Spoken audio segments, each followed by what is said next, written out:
नांदेड जिल्ह्यात जोरदार पावसाने हजेरी लावली आहे। अनेक तालुक्यात जे मोठा पूर आल्याचे चित्र आपल्याला पाहायला मिळतं। आता मी नांदेडच्या नायगाव परिसरात आहे। आपण त्या ठिकाणी चित्र बघितलं तर या ठिकाणी जे मोठा पाऊस आला आहे आणि आता जे काँग्रेसचे नेते माणिकराव ठाकरे आज नांदेड जिल्ह्याच्या पाहणी दौऱ्यावर होते, त्यांच्याशी आपण संवाद साधणार आहोत। ठाकरे साहेब, जोरदार पाऊस आला, काय परिस्थिती आहे?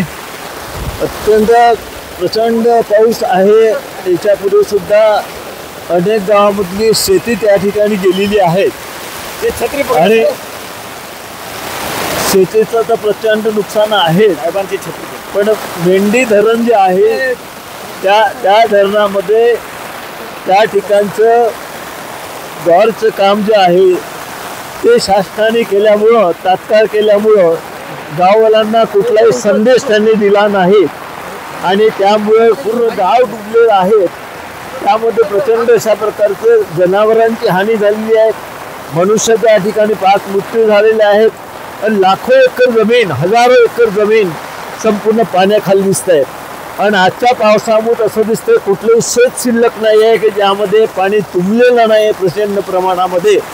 आणि या ठिकाणी पुढे प्रत्येक रस्ता बंद झालेला आहे, पुढे जाण्यासाठी त्या ठिकाणी कुठेही रस्ता राहिलेला नाही आहे। अशा ठिकाणी आज आम्ही सगळे पाहणी करतो आहोत। सन्माननीय खासदार सोबत आहेत, या ठिकाणचे काँग्रेस कमिटीचे जिल्हा अध्यक्ष सोबत आहेत, सगळे कार्यकर्ते सोबत आहेत। आम्ही शेतकऱ्यांच्या शेताची पाहणी करतो आहोत आणि ज्या गावांचं प्रचंड नुकसान झालं आहे त्या गावामध्ये जाण्याचा प्रयत्न आमचा आहे।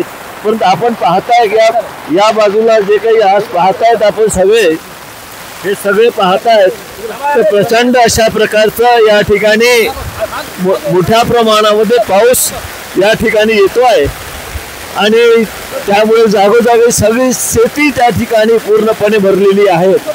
आणि याकरता आपण सर्वजण आज आम्ही पाहणी केलेली आहे। प्रदेश काँग्रेस कमिटीकडे तसा रिपोर्ट आम्ही देणार आहोत आणि रिपोर्ट दिल्यानंतर जर शासनाला तात्काळ जाग आली नाही, ज्यामध्ये शासनाने कोणतीही मदत त्या ठिकाणी अपेक्षेप्रमाणे शेतकऱ्यांची केली नाही, तर आम्ही या ठिकाणी आंदोलन उभारू। सन्माननीय खासदार साहेब या ठिकाणी एक प्रचंड सगळ्या शेतकऱ्यांना त्या ठिकाणी नांदेड कलेक्टर ऑफिसवर घेऊन जाऊन हे प्रश्न आम्ही बनवण्याचं काम करू आणि हा संपूर्ण अहवाल जो आहे प्रदेश काँग्रेस कमिटीला आम्ही देऊ। निश्चित आपण बघतोय होते माणिकराव ठाकरे जे पूर्व भागाची पाहणी करताना पाहायला मिळतात। आता हे नांदेड हैदराबाद रस्ता आहे आणि ज्या पद्धतीने जे आहे संपूर्ण रस्ता बंद झाल्याचे चित्र आपल्याला पाहायला मिळतं। आपल्यासोबत नांदेडचे खासदार रवींद्र चव्हाण आहेत। साहेब, पूर्ण परिस्थिती पुन्हा एकदा भयानक होताना पाहायला मिळते। मी नांदेड जिल्ह्यातल्या सर्व जनतेला आपल्या माध्यमातून आवाहन करू इच्छितो की प्रचंड पावसामुळे प्रत्येक गावामध्ये नदी नाले ओसंडून वाहत आहेत, गावामध्ये पाणी शिरत आहे। सर्वात प्रथम त्यांनी सुरक्षित स्थळी जावं, जिथे उंच जागा आहे गावामध्ये त्या ठिकाणी राहावं आणि प्रशासनालाही मी सूचना केलेल्या आहेत। माननीय कलेक्टर महोदय असतील, तहसीलदार असतील, SDM असतील, सर्वांनाही सूचना केलेल्या आहेत की या आपत्तीमध्ये आपण आपले प्रशासकीय अधिकारी लवकरात लवकर पाठवावं आणि जी जनावरं आणि जी माणसं अडचणीच्या ठिकाणी अडकलेली आहेत ते लवकरात लवकर हलवण्याची व्यवस्था प्रशासनाने करावी। आज आपण बघू शकता की या ठिकाणी आम्ही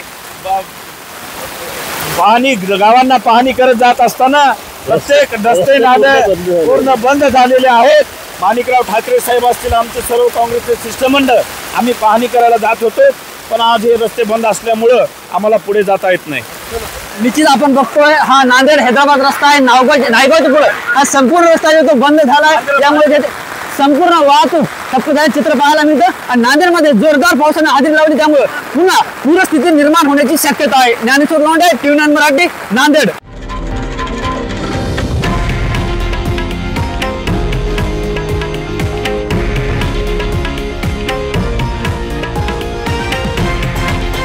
हे आहे देशातील नंबर 1 न्यूज नेटवर्क आणि आपण पाहत आहात TV9 मराठी, एकमेव।